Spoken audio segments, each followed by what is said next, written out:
When it comes to car brands, the name Skoda is not known to many people, and even if some have heard of it, it remains somewhat inscrutable, perhaps even mysterious. They are now building some very good quality cars with some natty features that you can show off a bit when you show your friends. So who better to demonstrate to us their large SUV, the Kodiaq, than our flamboyant friend Alan Zurvas from Gay Carboys.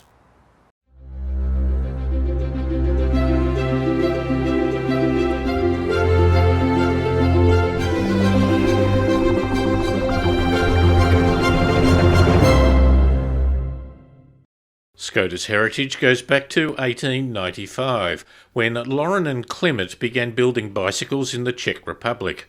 Motorbikes soon followed, then the first car came in 1905. They were acquired by Skoda Works in 1925 in what was then Czechoslovakia. They became state-owned in 1948 when Czechoslovakia was part of the Eastern Bloc. After 1991, it was gradually privatised to the German Volkswagen Group, becoming a wholly owned subsidiary in the year 2000. Alan takes up the story. Skoda is one of those brands that flies under a lot of radars.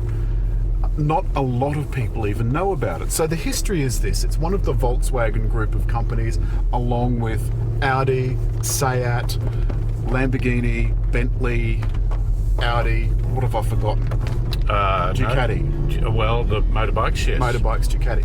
And what it means is that the infrastructure, the engines, the platforms and so forth can be shared along all of those brands.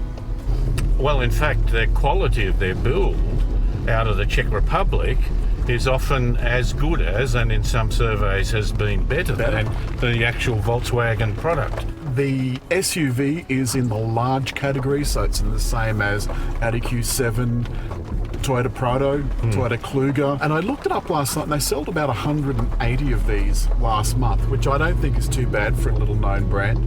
Yeah, it's an unsung hero in many ways because it's a very good car. Well, earlier this week I took this very car out to St Albans, which is up the Wiseman's Ferry Road along the side of the McDonnell River and along quite a big stretch of dirt road. Here's a bit of it now. Now you can see on this dirt road, although it's reasonably well kept, it is still, at the end of the day, a dirt road. And the bit of road before that is very winding, badly kept tarmac. And this thing was absolutely beautiful. David, it was très magnifique, or that, what's Czech for magnificent? Magnificentski. It was smooth. We've got drive modes that can change the suspension, steering, transmission and throttle to whatever you want. You might want brisk transmission, you might want nice soft suspension. I like a soft suspension. What about you? I prefer, certainly for touring, the softer suspension. Well, say for touring you can put it in comfort mode. The steering is super light, the suspension is super soft, and to be honest there's not an appreciable difference in the throttle.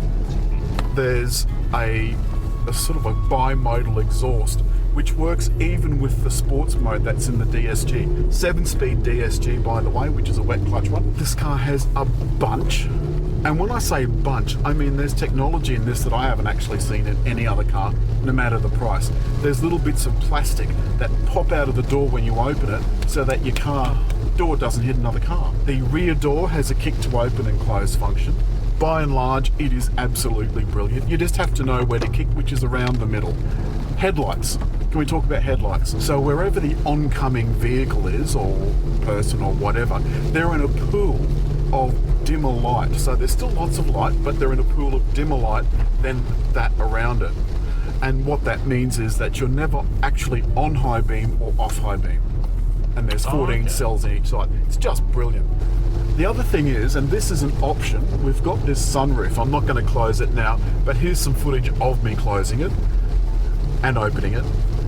It's an option. There are almost no options on this car.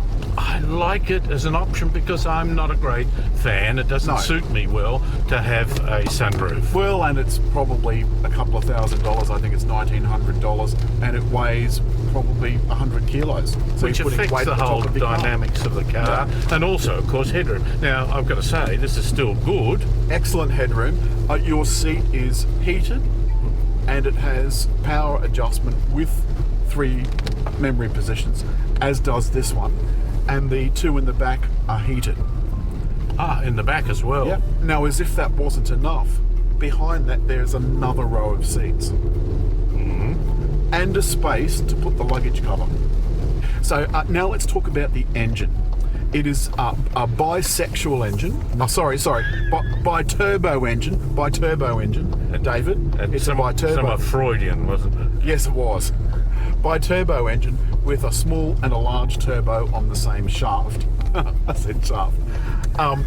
And what that allows the engine to do is to spin up and start to get power and torque from lower revs. Yes. Because the little turbo spins faster, but because it's on the same shaft as the bigger one, it takes the bigger one with it. 176 kilowatt at 4,000 Yeah. revs, but 500 newton meters at 1750 maximum. It does build up nicely. Now, can we talk for a little bit about the interior?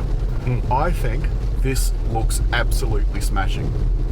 Very good technology in terms of the digital display. Oh, now you like this active display, don't you? Oh, yeah. Virtual display, virtual cockpit, but it's a roughly 12-inch LCD screen in front of you, and you can have a lot of stuff displayed on it. Now, I went through that pretty solidly in the last VW that I had, so look at that VW for that. This has also got a 9.2-inch screen. Now, you'll notice at the bottom of that, hold on a sec, wait for a moment, the camera in the back, can you see this? It's all of the details hide. And if you've got that on navigation, the bar goes away completely. Fairly quick to respond. So I can go in, for example, and I can make changes here. I can put the navigation on. I can have the navigation on both screens as it is here, or I can have something else on that screen, something else on this screen. Down below, we've got a little bit of piano black with 2 of the 3 climate zones for the air conditioning. It's nicely set out, I think. Beautifully set out. And it's clear. You know, and you know, these symbols and that are clear. Yeah, In I some agree. cases, I have to squint, you know, just to try to say, well, what's where. I think this sets out lovely. And importantly, we've got a sync button. There's nothing worse than someone getting in and they've had a fiddle with one of the zones, and you've got yours set on a balmy 18, but they've got it set on Sahara. That really irritates me. Now, below that, we've got the on-off controls for the start-stop, and also the automated parking. And I've found that absolutely brilliant. It's so easy to use. The car decides whether or not it's a 90 degree or parallel park, and it just does it. You've got to remember, this Skoda is almost $66,000, around $72,000 on the road, and this has far more in it for less money than its competitors. So even if the other competitors had everything that this has got in it, they're still more expensive. And your point is, there's no long list of options. No, 3 options. Oh. Here's the list here. You've got metallic paint, the roof, and side steps, and that's it. I like the mood lighting along the side, which of course you can change the colour of. Probably can't see that in the camera. What's that sort of, what do you call that sort of? This is quilted Alcantara, and that matches with the red stitching, which I think this just looks really expensive. I love this cabin. Now we've got an adjustable armrest, which you can put that up to anything you like, lift it right up to put it back down. We've got Apple CarPlay, Android Auto, and DAB radio. Well, one thing we haven't touched on yet is the four-wheel drive. Now this is permanent. This is it's permanent four-wheel drive, but it's not always in four-wheel drive. Yeah. So it decides when you need that four-wheel grip and when you don't, so that you're not wasting fuel powering four wheels when you don't need to. But this road is very greasy. Now, have you slipped at all on this road, David? No. It's I haven't been going crazy or anything, or pushing it in any way yet. It's a car that gives you confidence. I think it is. It's a handsome beast. It's deceptively large. It looks much smaller than what it actually is. I've always liked Skoda as having good quality, having great features, having the sort of comfort, and I go back to that word reassurance. The layout of the digital displays, particularly with navigation, is now making a quantum leap, to my mind, to making the driver much more comfortable and more confident. And we got asked the other day why we review so many SUVs, and I keep saying, well, because you people are buying more SUVs. Oh, yeah.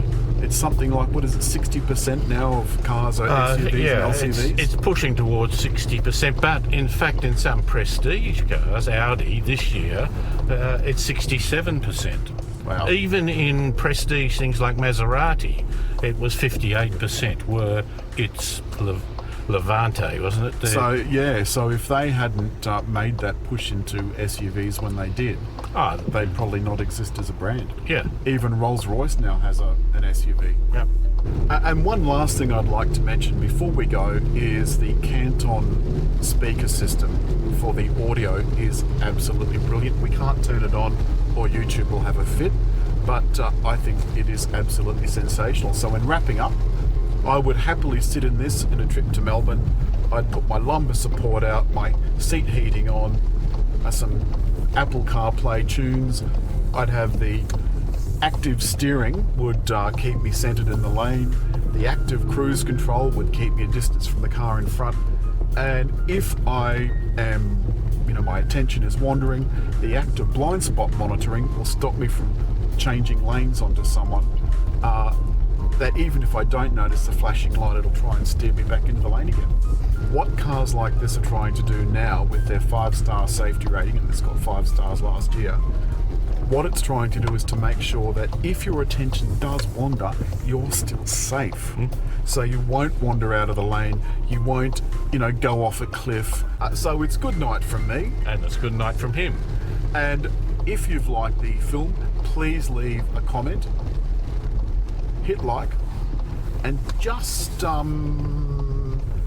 there to subscribe on the little round dot, just there.